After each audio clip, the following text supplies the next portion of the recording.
अस्सलाम वालेकुम वरहमतुल्लाहि वबरकातुहू। दोस्तों, आउं अली हसन अब्बासी। किताब आहे कलोड़ा दौरे हुकूमत 1681 ईस्वी खां 1783 ईस्वी। लेखक ग़ुलाम मोहम्मद लाखो। छापो अवल साल 2004 ईस्वी। छापो ॿियो साल 2021 ईस्वी। छपराईंदड़ सिंधी सादगर हैदर चौक गाड़ी खातो हैदराबाद सिंध। किस्त 15 मियां ग़ुलाम शाह ख़ान चौथों भेरो। मियां ग़ुलाम शाह खे ही चौथों भेरो सिंध जो इक़्तिदार संभालण जो मौक़ो मिलियो हो। मोहम्मद मुराद याब ख़ान जी माज़ूलीअ सां ज़ुल्हज 1170 हिजरी अगस्त 1757 ईस्वी सिंध जूं हालतूं लाॻीतो ख़राब रहंदियूं थियूं आहियूं। हीअ अरसो 2 सालनि ते मुहित आहे। इन अरसे में 4 भेरा हुकूमती ऐवाननि में तब्दीली आई। रोड़ीअ वटि भाइरनि में खूनरेज़ जंग थी। अफ़गान दरबार हिननि हालतुनि जो तमाशबीन तौरु सिर्फ़ु मज़ो पे वरितो। जंहिं वधीक ख़राज जो वाइदो कयो परवानो उन जे ई नाले निकितो। इन तरह 2 सालनि में 3 भेरा फ़रमान जारी ऐं रद्द थींदा रहिया। अमन अमान तबाह थी वियो। ठटे खे ॾींहं ॾिठे जो फुरियो वियो। सिंध में ईंदड़ अफ़गान कारिंदा हाकिमनि तोड़े अवाम खे बराबरि तंग कंदा रहिया। उन पस मंज़र में मियां ग़ुलाम शाह अॻिते वधी सॼी सिंध ते कब्ज़ो कयो। लेकिन इस्तेहकाम अञा परे हो, छो त अफ़गान दरबार जी मंज़ूरी बाक़ी रहियल हुई।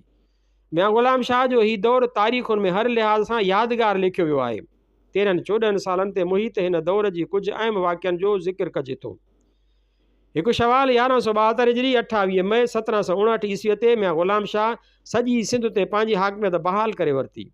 ॿिए ॾींहुं 2 शवाल ते हाकिम खे मोहम्मद अतुर ख़ान जो ख़त पहुतो त हाणे मां मुल्क मां वञा थो, अवी ॼाणो त अहमद यार ख़ान ॼाणे। मियां ग़ुलाम शाह अॻिते वधियो ऐं लाड़काणे ताईं पहुतो। हिन बाग़ियुनि खे ॻोल्हे ॻोल्हे हथु कयो। अफ़रा तफ़रीअ जे दौर में खोसन ख़ुदाबाद खे फुरियो हो। उन्हनि खे ॻोल्हे नास करायाई ऐं संदन खोसन ॻोठनि में फ़ौजी चौकियूं क़ाइमु करण जो हुकुम ॾिनाई। बाद में सेवण आयो। फ़तेहमंद लश्कर खोसन जे ॻोठनि जे विच वारे जोया किले ऐं नली लक ते काह करे अमुन दुश्मननि खे क़ैद ऐं क़तलु करे सोभारो थी मोटियो। तफ़तुल कराम सिंधी छापो सिफ़ो 278 279। विगोड़ ऐं लाक़ानूनियत जे दौर में ठटे शहर खे काफ़ी नुक़सानु पहुतो हो। हीउ नुक़सानु मक़ामी क़बीलनि जी फुरलुट ऐं ॾींहं ॾिठे जो मार धाड़ जी सूरत में थियो हो। मियां ग़ुलाम शाह खोसन जी गोशमालीअ बाद ठटे ॾे ध्यानु ॾिनो। ठटे जी हुकूमत मोहम्मद क़ाइम कोकलतास जे हवाले थी। मोहम्मद क़ाइम शहर में हालतुनि खे सुधारियो ऐं जिन माण्हुनि सां ज़ुल्म थिया हुआ उन्हनि जी दिलजोई कई। तहफ़तुल कराम सिंधी छापो सिफ़ो 279। मोहम्मद अतुर ख़ान सिंध मां निकिरी बहावलपुर हलियो वियो। अहमद यार ख़ान लाइ इतलाउ आहे त हिंदुस्तान तरफ़ रुख रखियाई। मोहम्मद अतुर ख़ान बहावलपुर पहुची हथ पेर हयूं। अमीर बहावलपुर मोहम्मद मुबारक ख़ान मियां ग़ुलाम शाह जो दोस्त हो। इन सबबि हिन मोहम्मद अतुर ख़ान जी मदद में दिलचस्पी न वरिती। अलबत्ता बहादुर ख़ान दाऊद पोटरो मक़ामी ज़मींदार अमीर जे मन जे बावजूद बि मोहम्मद अतुर ख़ान जी मदद कई ऐं लश्कर वठी उॿाड़े पहुची वियो। मियां ग़ुलाम शाह खे ख़बरूं मिलियूं, तॾहिं पाण बि फ़ौज सां गॾु उॿाड़े पहुतो। ॿिन्ही लश्करनि में खूनरेज़ जंग थी। बहादुर ख़ान मारिजी वियो ऐं मोहम्मद अतुर ख़ान भॼी वियो। तफ़तुल कराम सिंधी छापो सिफ़ो 279। बहावलपुरी तज़किरनि में बि हिन वाक़े जो ज़िक्र थियो आहे। बहादुर ख़ान जे मारिजण बाद मियां ॻढ़ी अख़्तियार ख़ान खे नास करण लाइ उॿाड़े खां कूच कयो, मगर मोहम्मद मुबारक ख़ान जे विच में पवण ते मियां साहब पंहिंजे मरकज़ ॾे मोटी आयो। तारीख़ कलोड़ा जुल्द ॿियो सिफ़ो 542 543। ग़ुलाम रसूल महर हिन जंग जो साल 1173 हिजरी लिखियो आहे। वधीक लिखे थो त अहमद शाह अब्दाली हिन जंग में अणधुरियो ॾिसिजे थो। हिन दौर में मौसमी तब्दीलियुनि ऐं कुदरती फेरगेर सबबि पिणु सिंध जे हालतुनि ऐं माहौल ते गहरा असर पिया। मुरादाबाद जे ज़वाल खां पोइ अलाहाबाद जो क़याम ऐं पिणु औरंगा बंदर जे ज़वाल बाद शाह बंदर जो वजूद में अचणु हिन पस मंज़र में ॾिठो वियो आहे। सन 1172 हिजरी 1759 ईस्वीअ जे लॻभॻि सिंधु दरिया हाला नसरपुर जो रस्तो छॾे हाला खां सिधो हैदराबाद जामशोरे वारो मौजूदा पेचरो अख़्तियार कयो। हिन तरह 100 मैलनि जे क़रीब दरिया जो पेट तब्दील थियो। MH पावर ग्राउंड वाटर सिफ़ो 3940 हैदराबाद 1969 ईस्वी। मियां ग़ुलाम शाह हर लिहाज़ खां सोभारो थी 25 मुहर्रमुल हराम 1173 हिजरी 19 अक्टूबर 1759 ईस्वीअ ते अलाहाबाद खे छॾे नएं वसायल शहर शाहपुर में लथो, जिते मज़बूत छावनी क़ाइमु कई वई। शाहगढ़ खां पंहिंजनि ॿारनि बचनि खे बि उते घुराए वरिताईं।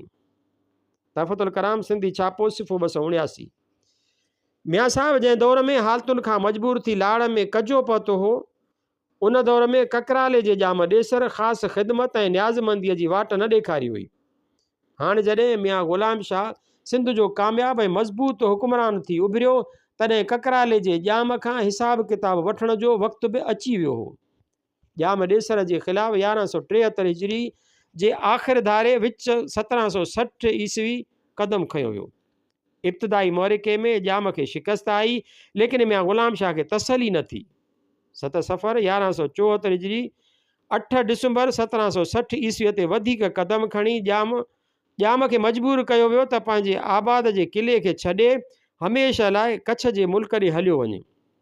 अलबत्ता ॼाम जो पुटु हरदौर जे देरे कजो खां वठी मियां ग़ुलाम शाह जो साथी रहियो। उहो अॻु वांगुरु मियां जी मुलाज़मत में रहणु लॻो।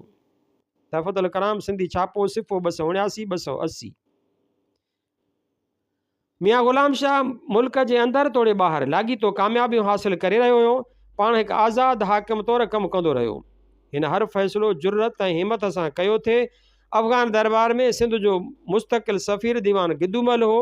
उन जी कोशिशुनि ऐं ख़ुदि मियां जे कामयाबियुनि खे ॾिसी अहमद शाह अब्दालीअ मियां ग़ुलाम शाह खे शाह वेरदे ख़ान जो ख़िताब, हिकु हाथी ऐं के ॿिया तोहफ़ा रवाना कया। हीउ वाक़ियो 1175 हिजरी जे अवाइल अगस्त 1761 ईस्वीअ में थी गुज़रियो। तहफ़तुल कलाम राशिदी एडिशन सिफ़ो 470 471। तहफ़तुल कलाम जे सिंधी छापे सिफ़ो 280 में 1185 हिजरी आहे जा छापे जी ग़लती आहे। ग़ुलाम रसूल महर हिन मौक़े ते सिंध डिग्री मिलण जो बि लिखियो आहे। तारीख़ कलोड़ा जुल्द मियो सिफ़ो 543। मीर अली शेर खान लिखियो आहे त उन ज़माने में दाऊद पोटनि खे सेखत ॾियण लाइ मियां ग़ुलाम शाह खानपुर ताईं काहे वियो, पर उच जे सैदनि जे सिफ़ारिश ते उन्हनि खे माफ़ करे सिंध मोटी आयो। तहफ़तुल कलाम सिंधी छापो सिफ़ो 280। ग़ुलाम रसूल महर हिन वाक़िए खे बहावलपुरी ज़रियनि जे हवाले सां मुफ़सिल तरह बयानु कयो आहे। मोहम्मद अतर ख़ान खे सिंध जे तख़्त हासिल करण जो वरी फ़िक्र पैदा थियो। उन मक़सद लाइ बहावलपुर, मुल्तान ऐं देरे इस्माइल ख़ान ताईं कोशिशूं कयाईं। मीर हज़ार ख़ान मुल्तान जो नाज़िम थियो त शाही दरबार मां हिन जे नाले मोहम्मद अतर ख़ान जी मदद जो हुकुम आयो। मियां ग़ुलाम शाह खे ख़बर पई त 1000 फ़ौजी वठी उॿावड़े खां टपी खान बेले पहुतो। उन खां अलावा अफ़गान दरबार खे बि हालात खां आगाह कयो वियो। तॾहिं लाहौर, मुल्तान ऐं देरनि जे नाज़िमनि खे बि हुकुम पहुता त हर तरह सां मियां ग़ुलाम शाह जी मदद कई वञे। मियां ग़ुलाम शाह जी आमद जो ॿुधी मोहम्मद अतर ख़ान ऐं अख़्तियार ख़ान दरावड़ ॾे भॼी विया। अमीर बहावलपुर उन वक़्तु ओभर मुबारकपुर में हो। उच जो मखदूम हामिद गंज बख़्श पंजूं विच में पियो। ॿिन्ही धुरियुनि में सुलह थी वियो, लेकिन मियां ग़ुलाम शाह मोहम्मद अतर ख़ान जी बांह घुरी। अमीर बहावलपुर ईअं करणु मुनासिब न सम्झो। अलबत्ता ही ख़ातिरी ॾियारी त मुस्तक़बिल में का बि साज़िश न थींदी। मियां साहब वापसि वतन मोटी आयो। तारीख़ कलोड़ा जुल्द ॿियो सिफ़ो 587 खां 589। कच्छ ऐं सिंध पाड़ेसरी मुल्क आहिनि। जुदा जुदा वक़्तनि ते ॿिन्ही रियासतुनि में लाॻापन जो मुख़्तलिफ़ रुझान ॾिठो वियो आहे। एम.एच. पंवर सिंध ऐं कच्छ जा लाॻापा, तर्जुमो ग़ुलाम अहमद लाखो, रिसालो महराण नंबर 1 ऐं 2 साल 1994 ईस्वी। मियां ग़ुलाम शाह जे दौर में हालतूं निहायत ख़राब थी वियूं ऐं मामिलो वञी जंगो जदल ते पहुतो। हमअसर मोरख़ मीर अली शेर खान लिखियो आहे त मियां ग़ुलाम शाह 9 रबीउल सानी 1176 हिजरी 28 अक्टूबर 1762 ईस्वीअ ते कच्छी काफ़रनि खे सिधो करण लाइ रवानो थियो। रस्ते में सुंदरी जो क़िलो फ़तह थियो। जाड़े जबल जी जंग में 6000 काफ़र क़तल थिया। सिंधी लश्कर बस्ता बंदर ऐं लखपत बंदर खे बि फ़तह कयो। जॾहिं भुज खां 12 कोहनि ते पहुता त कच्छ जे हाकिम पारां सुलह जो पैगाम पहुतो। मियां ग़ुलाम शाह सुरख़रू थी 2 रजब 1176 हिजरी 17 जनवरी 1763 ईस्वीअ ते शाहपुर पहुची वियो। तहफ़तुल कलाम सिंधी छापो सिफ़ो 280। हिकु ॿिए तज़किरे मूजिबि लड़ाई 9 शोबान ते थी। 13 शोबान ते राय सुलह जी दरख़्वास्त कई। तारीख़ कलोड़ा जुल्द ॿियो सिफ़ो 552। हीअ लड़ाई छो थी? मीर अली शेर उन जो सबबु न लिखियो आहे। अंग्रेज़ लेखकनि हिन लड़ाईअ जे पस मंज़र ते रोशनी विधी आहे। राय ॾेसल 1132 हिजरी 1719 ईस्वीअ में कच्छ जो हुक्मरान थियो त हिन सिंध जे सरहदुनि ते चौकियूं क़ाइमु कयूं ऐं पाड़ेसरी रियासतुनि जे मामलनि में दख़ल ॾिनो। ॾेसल 1158 हिजरी 1745 ईस्वीअ में फ़ौत थियो त हिन जो पुटु राय लाखो हाकिम थियो। हीउ निहायत सख़्त गीर ऐं ज़ालिम इंसान हो। लाखे पंहिंजे वालिद जे वज़ीर देवकरन खे क़तलु करायो। देवकरन जो पुटु सेठ पूंजा वज़ीर थियो। लाखो हिन सां बि हली न सघियो। पूंजा हालतुनि जो अंदाज़ो करे सिंध जे सरहदुनि ॾे भॼी आयो। सेठ पूंजा दीवान गुदूमल जी मार्फत मियाँ ग़ुलाम शाह ताईं रसाई हासिलु करे वरिती। हालांकि कच्छी हाकिमनि जी रवश अॻई ॿिन्ही मुल्कनि में छिकताण पैदा करे वरिती हुई। तॾहिं बि ॿिन्ही मुल्कनि में जंग जो फौरी सबबु सेठ पूंजा जो सिंध में अचणु बणियो हो। तारीख़ कलोड़ा जुल्द ॿियों सिफ़ो 548 खां 551। जेम्स बंस मीरन जे दरबार में रहियो हो। पाण कच्छ में गच वक़्तु मुलाज़मत बि करे चुको हो। सो लिखे थो त ॾेसल खां पोइ कच्छ में लकाजी राय बणियो। उन बाद राय गोरी थियो। लकाजी राय पूंजा खे क़तलु करणु चाहियो थे, पर सेठ भॼी अची सिंध में पहुतो। पूंजा खां पोइ जीवन सिंह वज़ीर मुक़ररु थियो। हीअ ॻाल्हि बि पूंजा खे पसंदि न आई। हिन पस मंज़र में सिंध ऐं कच्छ में जंग थी। सिंधी लश्कर कच्छ खे फ़तह करण वारो हो, पर पूंजा विच में पई ॿिन्ही धुरनि में सुलह करायो। जेम्स बंस सिंध जी दरबार तर्जुमो मोहम्मद हनीफ़ सिद्दीकी सिफ़ो 121 खां 124। सुलह जे शर्तनि में तय थियो त राय जी भेण सां मियाँ ग़ुलाम शाह जी शादी थींदी। लखपत ऐं बस्ता बंदर सिंध जे कब्ज़े में रहंदा। सेठ पूंजा खे कच्छ में वरी वज़ीर बनायो वेंदो। तारीख़ कलोड़ा जुल्द ॿियों सिफ़ो 553। बंस लिखे थो त मियाँ ग़ुलाम शाह वापसि थींदे लखपत में 5000 फ़ौजी छॾे मुक़ररु करे आयो। लखपत उन दौर में रवाजी ॻोठ हो। सिंधू दरिया जे ओभारी शाख लखपत जे भरिसां वहंदी हुई। मियाँ ग़ुलाम शाह उन खे बंदि ॾियारियो, जंहिं सबबु पाणी समुंड में वञणु बंदि थी वियो। उन सबबु हिकु ज़रख़ेज़ इलाइक़ो कलराठो थी वियो। हितां सारियुनि जी पैदाश मां भुज सरकार खे सालियानो 8 लख करोड़नि जी 8 लख कोड़ियुनि जी उपत थींदी हुई। जेम्स बंस सिंध जी दरबार तर्जुमो मोहम्मद हनीफ़ सिद्दीकी सिफ़ो 124। मियाँ साहब कामयाब थी बरजब 1176 हिजरी 17 जनवरी 1763 ईस्वीअ ते पंहिंजे तख़्तगाह शाहपुर ॾे वापसि मोटी आयो। अफ़गान दरबार हिन हासिलात ते ख़ुशि थी मियाँ साहब जे नाले मुबारकबाद जा 2 परवाना जारी कया। हिकु परवानो 20 रबिउल सानी 1177 हिजरी 28 अक्टूबर 1763 ईस्वीअ ते ऐं ॿियो परवानो 1 जमादुल अवल 1177 हिजरी 7 नवंबर 1763 ईस्वीअ ते जारी कयो वियो। तारीख़ कलोड़ा जुल्द ॿियों सिफ़ो 552। सुतत पोइ कच्छ ते ॿीका कई वई। जमादुल अवल 1178 हिजरी अक्टूबर 1764 ईस्वीअ में कच्छी लश्कर सिंध ते हमिलो कयो। तारीख़ कलोड़ा जुल्द ॿियों सिफ़ो 555। उहो ई दौरु आहे जॾहिं सिंध ते अफ़गान हमले जो ख़तरो पैदा थी वियो। उन जो सबबु हीउ चयो वञे थो त रक़म जो मुतालबो पूरो न थी सघियो हो। तारीख़ कलोड़ा जुल्द ॿियों सिफ़ो 554। मुमकिन आहे त अफ़गाननि ही सम्झो हुजे त मियाँ ग़ुलाम शाह कच्छ जे मुहिम में घणो कमायो आहे। इन रीति ख़राज जी रक़म में बि वाधारे जी तवक़ो कई वई हुजे ऐं वाधारे न थियण जी सूरत में सिंध तरफ़ फ़ौजी चढ़त जी धमकी ॾिनी वई हुजे। मीर अली शेर ख़ान सन 1178 हिजरी 1764 ईस्वीअ में कच्छ जी ॿी काह जो ज़िक्र त कयो आहे, पर हज़्बे साबिक़ उन जो सबबु न लिखियो आहे। लिखे थो त रस्ते में मोरो जो क़िलो ज़बरदस्ती फ़तह करे भुज खां 5 कोहनि ते वञी मंज़िल अंदाज़ थिया।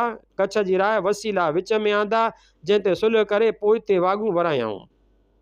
तहफ़तुल कलाम सिंधी छापो सिफ़ो 280। असल में कच्छ जो राय वाइदा ख़िलाफ़ निकितो। हिकु तरफ़ हिन सेठ पूंजा खे माराए छॾियो ऐं ॿिए तरफ़ रिश्ते बाबति कयल अंजाम बि न पाड़ियो। मियाँ साहब 50,000 लश्कर वठी कच्छ ॾे वधियो। लखपत खां वधीक क़िले मोरोजी ते हमिलो कयो वियो। वॾे तादाद में कच्छी मारिजी विया ऐं क़िलो फ़तह थी वियो। कच्छ जी राय खूहनि में ज़हर विझाए सिंधी लश्कर लाइ मुश्किलातूं पैदा कयूं, लेकिन मियाँ साहब रस्तो तब्दील करे भुज तरफ़ वधियो। भुज खां 5 कोह परे हो त राय जे तरफ़ां सुलह जो पैगाम पहुतो ऐं पंहिंजे सौट जी न्याणी मियां ग़ुलाम शाह जे निकाह में ॾियणी कई। अफ़गान दरबार हिन कामयाबीअ ते मियां साहिब खे अॻे ख़िताब सां गॾु शमशामुद्दौला जो लक़ब पिणु ॾिनो। मियां साहिब जी हीअ वॾी कामयाबी ऐं हासिलात हुई, मगर हिन रिश्ते जे हवाले सां के नुक़्ता गौर तलब आहिनि। बर्न्स लिखियो आहे त कच्छ ते ॿी का वक़्तु मियां खे खोखरनि जे सरदार जी धीउ ॾिनी वई, जंहिंजे ख़ानदान जो राय खां पोइ गादीअ ते हक़ु सम्झो वेंदो हो।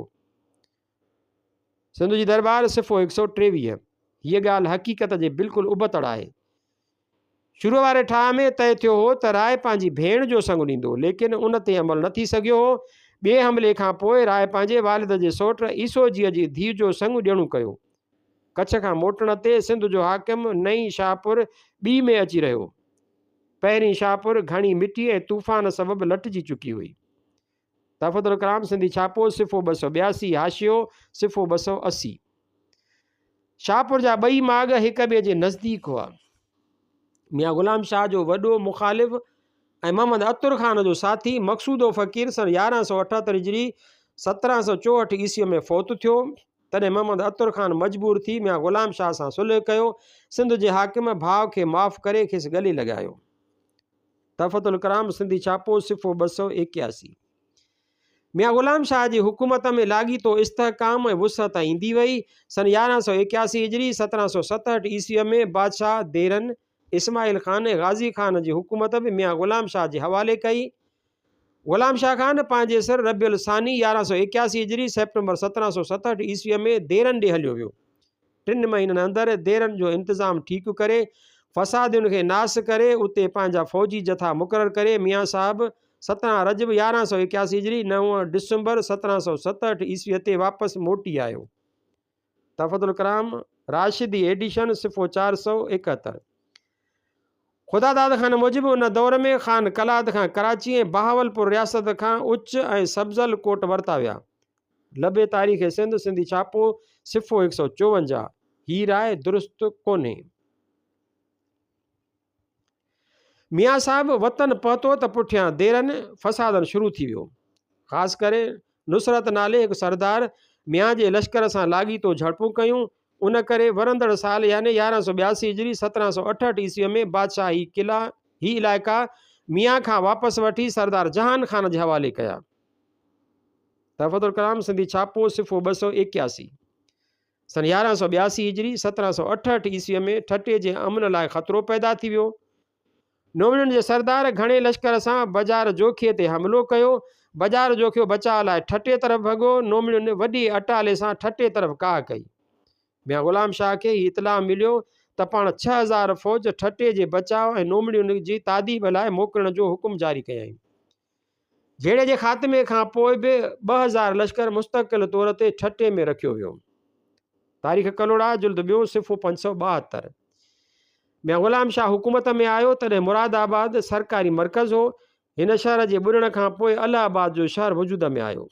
उन बाद शाहपुर जे नाले सां 2 माॻ तामीर थिया। मियां साहिब पंहिंजी हुकूमती औज जे वक़्त में हिकु नए शहर ऐं किले जी अॾावत जो फ़ैसिलो कयो। अब्दुल मजीद जोखियो लिखे थो, हिकु ॾींहुं मियां ग़ुलाम शाह पंहिंजनि मुदबरनि सां मशवरो कयो त असांजा अबा ॾाॾा अलाह जी रहमत सां कुझु पीढ़ियुनि खां सिंध जी हुकूमत ते फ़ाइज़ आहिनि, पर उन्हनि का बि अहिड़ी मुस्तहकम अॾावत न कराई आहे जा मुश्किल वक़्त में असांजे कमु अचे। असीं चाहियूं था त कंहिं सुठे माॻ ते हिकु अहिड़ो क़िलो अॾायूं जो रहंदी दुनिया ताईं असांजो यादगार रहे। तारीख़ बलोची उर्दू तर्जुमो सैयद ख़िज़र नौशाही सिफ़ो 15 कराची 1996 ईस्वी। आख़िरकार क़दीम शहर नीरोन कोट जी सरज़मीन ते शहर ऐं कोट जी तामीर जो हुकुम ॾिनो वियो। हिन साल में हिकु मज़बूत क़िलो जुड़ी रास थियो ऐं मथस हैदराबाद नालो रखियो वियो। किले जे साम्हूं टकर जे मथां शहर अॾाए रैयत खे किले जी हिफ़ाज़त में रहायाऊं। सिंध जो हाकिम ज़ुल्हज महीने में देरा गाज़ी ख़ान खां मोटी अची हिन किले में रहियो। तफ़दुल कलाम सिंधी छापो सिफ़ो 281। 2 महीननि जे अंदरि हिकु आलीशान क़िलो जुड़ी रास थियो। उहो पंहिंजी जाइ ते हिकु वॾो सुवालु आहे। मीर अलीशर कान्य खां हिते ग़लती थी आहे। देरे खां मोटण बाद हिते अची रहण वारे नुक़्ते मां सवाल जो जवाबु मिले थो। देरे मां मुराद देरा गाज़ी ख़ान आहे। मियां ग़ुलाम शाह खे बादशाह तरफ़ां ॿियों भेरो ही इलाइक़ो सन 1183 हिजरी 1770 ईस्वीअ में ॾिनो वियो।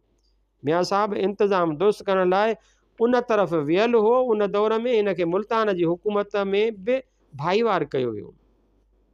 तफ़तुल कलाम सिंधी छापो सिफ़ो 281। उन दौर में मुल्तान जो सूबो दुरानियुनि जे कब्ज़े में हो ऐं उते जो हुक्मरान नवाब शुजा ख़ान हो। इम्कान आहे त मियां साहब देरा गाज़ी ख़ान खां ज़ुल्हज 1183 हिजरी मार्च 1770 ईस्वीअ में वापसि आयो ऐं सिधो अची नए तख़्तगाह में रहियो। हेग उन पस मंज़र में हैदराबाद जी तामीर जो साल 1183 हिजरी 1770 ईस्वी तजवीज़ कयो आहे।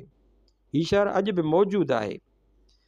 Haig the Indus delta country सिफ़ो 121 कराची 1972 ईस्वी। हैदराबाद में रिहाइश अख्तियार करण खां पोइ मियां साहब 1184 हिजरी जे मुहर्रम मई 1770 ईस्वी महीने में हबीब फ़कीर नाइच खे ठटे जो नाज़िम मुक़ररु कयो। तफ़तुल कलाम सिंधी छापो सिफ़ो 283। हिन साल में 1184 हिजरी 1770 ईस्वी वरी देरा गाज़ी ख़ान सरदार जान ख़ान खे ॾिनो वियो। हीउ इलाइक़ो 1 साल अॻु मियां ग़ुलाम शाह जे हवाले कयो वियो हो, जो पाण उते वञी इंतज़ाम खे ठीकु करे मोटियो हो। तफ़तुल कलाम राशिदी एडिशन सिफ़ो 473। 1184 हिजरी 1770 ईस्वीअ में हिकु वधीक वाक़ियो रिकॉर्ड कयो वियो आहे। कच्छ जे राय जे वालिद जे सौट राय ईसोजीअ वीसोजी जी न्याणी मियां ग़ुलाम शाह जे नाले कई वई हुई। हीअ शादी हिन साल में थी। तफ़तुल कलाम राशिदी एडिशन सिफ़ो 473। ग़ुलाम रसूल महर शादीअ जो साल 1176 हिजरी लिखियो आहे। तारीख़ कलोड़ा जुल्द ॿियों सिफ़ो 557, जॾहिं त सैयद ख़िज़र नौशाही 1177 हिजरी तजवीज़ कयो आहे। कुलियात सरफराज़ सिफ़ो 170 कराची 1996। शादीअ जे मौक़े ते ॿिन्ही तरफ़नि खां घणियूं रस्मूं बजांदियूं वयूं। हिन हरम खे पोइ सिंध राणी जो लक़ब मिलियो। मियां साहब हिन ज़माने में बस्ता बंदर ऐं लखपत बंदर जा इलाइक़ा कच्छ जे हाकिम खे मोटाए ॾिना। मियां ग़ुलाम शाह खे सिंध में अफ़गान तसलुत बिल्कुलु पसंदि न हो। हर वक़्तु उन मां निजात हासिलु करण लाइ सोचींदो रहंदो हो।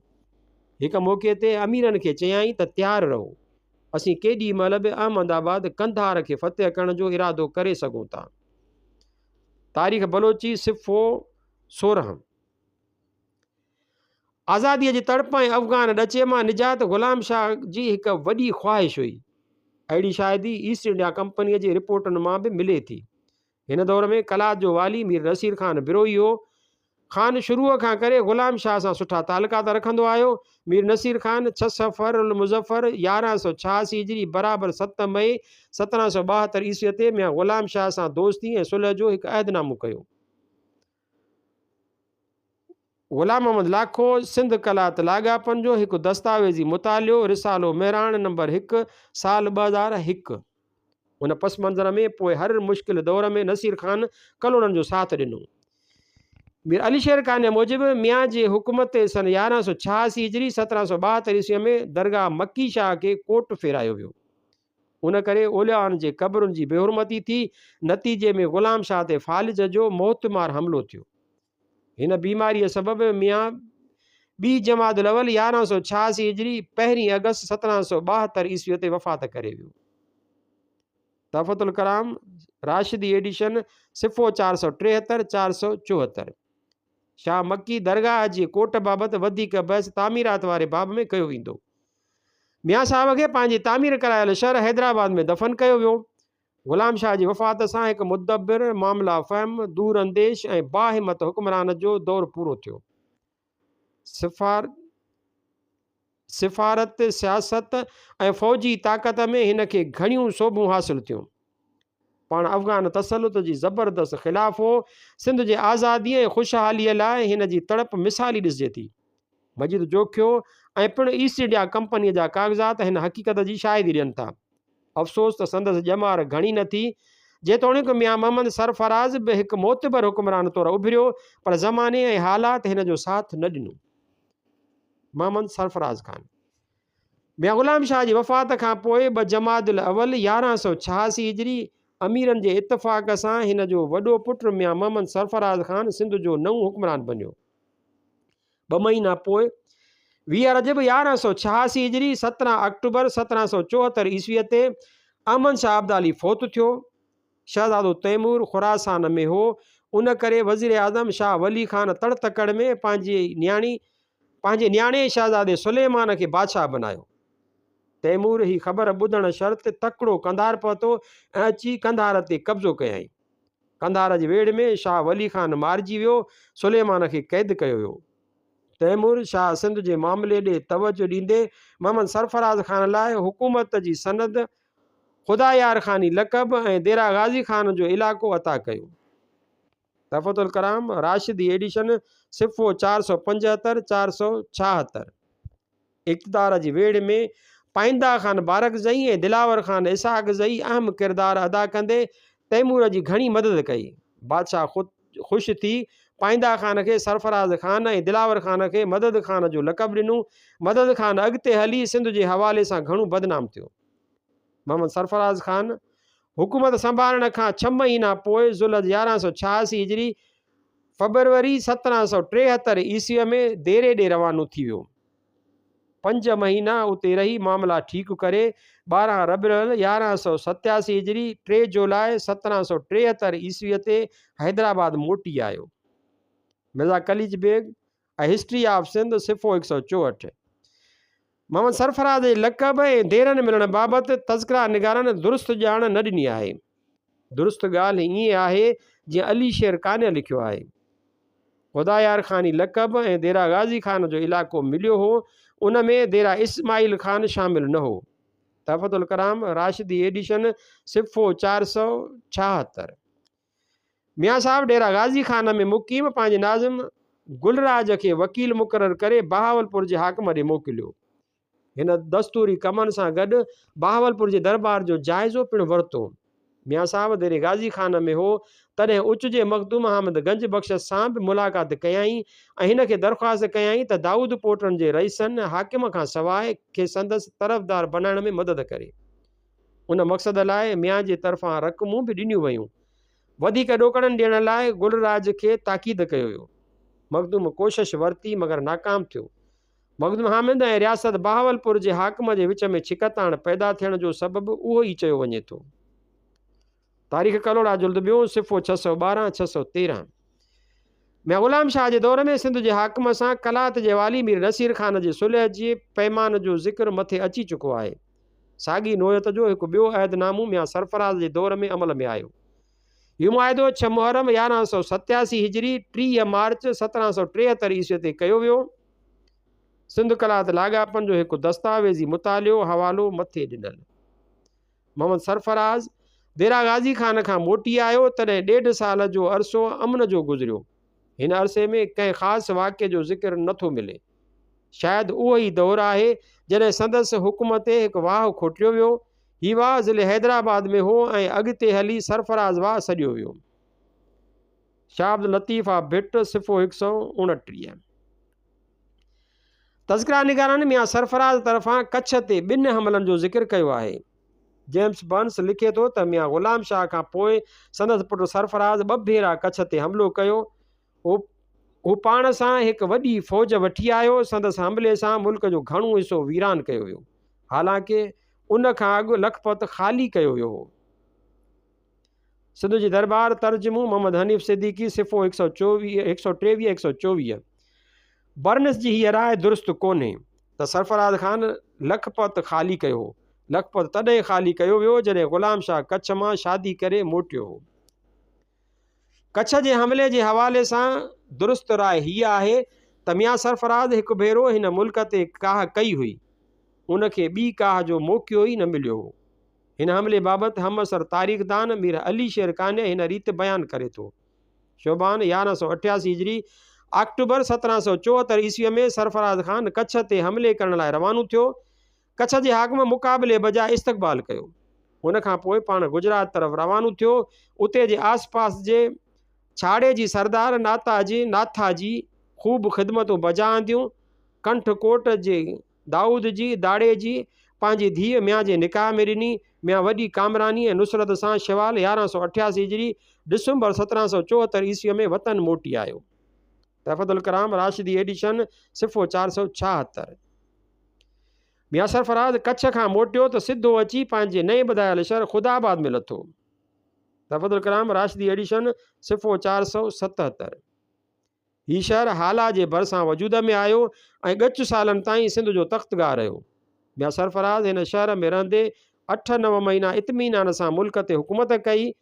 मीर अली शेर कान्या तहफ़तुल कलाम जो तारीख़ी किताब हिन वाक़िए ते ख़त्म कंदे ठटे जे नाज़मनि जो ज़िक्र हिन तरह आंदो आहे। हबीब फ़कीर नाइच खां पोइ मोहम्मद हुसैन, वरी हबीब फ़कीर ऐं पोइ मुराद फ़कीर निज़ामाणी हिते जा नाज़िम मुक़ररु थिया। तहफ़तुल कलाम राशिदी एडिशन सिफ़ो 478। ख़ुदाबाद में रहंदे 8 महीना खनि गुज़रिया हुआ जो मोहम्मद सरफराज़ ऐं टालपुर अमीरनि में निफ़ाक़ पैदा थियो। हिन ॾस में राजा लेखे ऐं मीर बहराम में इख़्तिलाफ़नि जो ज़िक्र घणो थियो आहे। राजा लेखीअ जे चोरण ते बहराम ऐं सरफराज़ में इख़्तिलाफ़ थिया। दीवान गुदूमल सुलह सफ़ाई करण ते घणो ज़ोर भरियो। हिन मक़सद लाइ कलाम मजीद ते अहदनामो बि कयो वियो, लेकिन मियां सरफराज़ ऐं टालपुरनि में सुलह सफ़ाई न थी सघी। मीर मोहम्मद बख्श टालपुर लिखे थो त मियां सरफराज़ अहद शिकन न हो। पाण टालपुरनि ऐं मियां सरफराज़ में क़ुरान मजीद ते थियल अहदनामे खे बि तस्लीम नथो करे। मीर साहब जी तजवीज़ सां टालपुरनि में घरू इख़्तिलाफ़नि जे वधीक तस्दीक थिए थी। तारीख़ मीरान सिंध सिफ़ो 22 खां 25 हैदराबाद 1982 ईस्वी। 15 जमादुल आख़िर 1199 हिजरी 13 अगस्त 1775 ईस्वी ते दरबार में मीर बहराम ऐं संदसि पुट मीर सोबदार मारिजी विया। तारीख़ कलोड़ा जुल्द 2 बाब 8 मुख़्तलिफ़ सिफ़ा। लेकिन हम असर माख़ज़नि में फितने जा के ॿिया सबब बि मिलनि था। अब्दुल मजीद जोखीअ मूजिबि ख़ुदि टालपुरनि में निफ़ाक़ पैदा थियो। मीर बहराम खे मौज़ूल करे जाम फ़ैरोज़ टालपुर खे अहम मनसब ॾिनो वियो। तारीख़ बलोची सिफ़ो 20-21। मीर बहराम जो पुटु मीर बजार उन वक़्तु हज ते वियल हो ऐं सिंध में मौजूदु न हो। हिन जी सिंध मां रवानगी पिणु टालपुरनि जी ख़ानदानी निफ़ाक़ जे पस मंज़र में थी हुई। कैप्टन एस्टोक नई मिस्र जा पुराणा वर्क सिंधी छापो सिफ़ो 379। मीर बहराम ऐं मीर सोबदार जे क़त्ल ते टालपुरनि बग़ावत कई जे उन वक़्त ताईं अहम फ़ौजी क़ुवत बणिजी चुका हुआ। मीर फ़तेह ख़ान जी क़यादत में टालपुरनि मियां सरफराज़ खे तख़्त तां लाथो। बाद में हिन खे हैदराबाद जे क़िले में नज़रबंद कयो वियो। मोहम्मद सरफराज़ जो 3 सालनि जो हुकूमती दौरु पूरो थियो। मियां महमूद ख़ान मियां ग़ुलाम शाह जो ॿियो नंबर पुटु ऐं मोहम्मद सरफराज़ जो नंढो भाउ हो। टालपुरनि जी बग़ावत सां महमूद ख़ान लाइ इक़्तिदार जी सेज तयारु थी।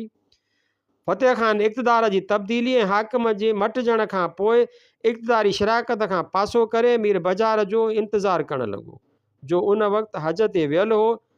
राजा लेखी क़िलनि, सरकारी ख़ज़ाननि ऐं हुकूमती इंतिज़ाम जी वाॻ पंहिंजे हथनि में रखी। मियां महमूद ख़ान जो निगरान थी कमु हलाइणु लॻो।